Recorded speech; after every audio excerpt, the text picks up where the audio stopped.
नमस्कार दोस्तों, मैं हूं मुस्कान और आप देख रहे हैं मुस्कान एम त्रिपाठी। आज हम द हिंदू में प्रकाशित एक बेहद महत्वपूर्ण editorial Nalanda model for the 21st century का विश्लेषण करेंगे। इसके लेखक सैयद अतीक हसन हैं, जो कि बिहार के पूर्व राज्यपाल रह चुके हैं। इन्होंने इस लेख को लिखा है। तो आज का सवाल आप लोगों के लिए है, क्या 21वीं सदी में किसी देश की ताकत सिर्फ उस देश की सेना अर्थव्यवस्था से तय होगी, या फिर ज्ञान, रिसर्च और इनोवेशन भी भविष्य की असली ताकत बनने वाली है? इसी सवाल को पूरा करता है ये लेख। आप लोग भी इसे लिखने की कोशिश करिएगा।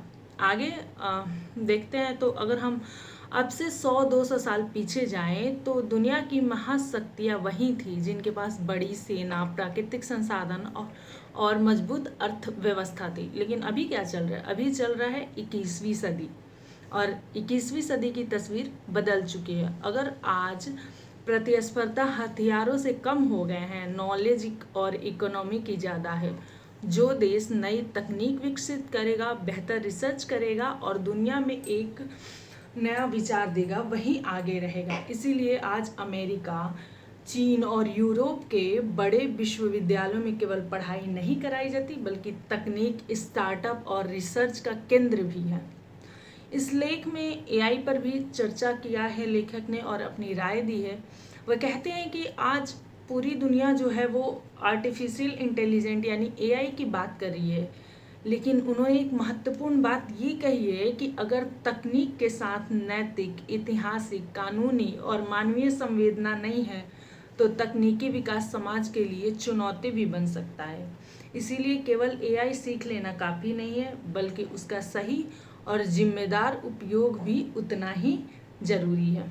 अब सवाल आता है कि इस पूरी चर्चा में नालंदा विश्वविद्यालय का क्या संबंध है?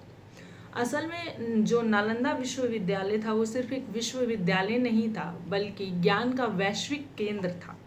चीन, कोरिया, तिब्बत और कई देशों से विद्यार्थी यहाँ पढ़ने आते थे। यह केवल एक विषय नहीं, बल्कि दर्शन, चिकित्सा, गणित, राजनीतिक, भाषा और कई अन्य भाषाओं और विषयों का अध्ययन होता था। यानी शिक्षा का उद्देश्य केवल नौकरी नहीं था, बल्कि विचार पैदा करना था। यही नालंदा मॉडल की सबसे बड़ी ताकत थी। जब हम इस पूरे एडिटोरियल का विश्लेषण करेंगे तो यह केवल नालंदा की तारीफ नहीं करता है, बल्कि यह बताता है कि भारत को एक दिशा देता है। भारत को का विजनरी जो क्या विजन क्या है, वो क्या होना चाहिए, ये बताता है। अगर भारत को विकसित राष्ट्र बनना है तो सिर्फ सड़क, पुल और इमारत बनाना काफ़ी नहीं होगा।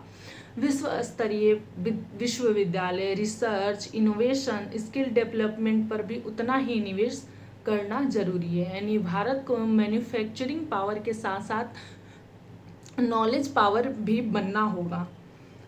अब बात करें ये जो हम पढ़ रहे हैं लेख, अभी ये हमारे लिए क्यों महत्वपूर्ण है? तो अगर आप यूपीएससी, बीपीएससी या किसी भी स्टेट पीसीएस की तैयारी कर रहे हैं तो इसके लिए ये बहुत ही ज़रूरी है। और क्यों ज़रूरी है?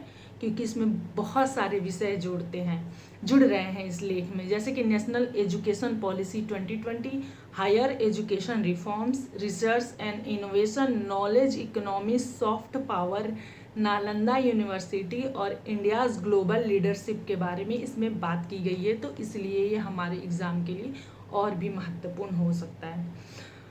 अब अंत में इस एडिटोरियल का क्या संदेश है वो जानेंगे। तो ये इसका एक ही संदेश है कि 21वीं सदी में वही देश सबसे मजबूत होगा जो दुनिया को नए विचार, नई तकनीक और श्रेष्ठ शिक्षा देगा। और भारत के पास नालंदा जैसी ऐतिहासिक विरासत है। अगर उसकी सोच को आधुनिक शिक्षा और रिसर्च के साथ जोड़ दिया जाए तो भारत एक बार फिर विश्व का केंद्र बन सकता है। तो ये थी हमारी आज की एडिटोरियल एनालिसिस। अगर आपको ये वीडियो अच्छा लगा हो तो वीडियो को लाइक, शेयर और सब्सक्राइब करिएगा हमारे चैनल को। हम रोज़ आपके लिए एक वीडियो ऐसे ही लेके आएंगे। बने रहिए हमारे साथ। आपका दिन शुभ हो। तब तक के लिए नमस्कार, जय हिंद।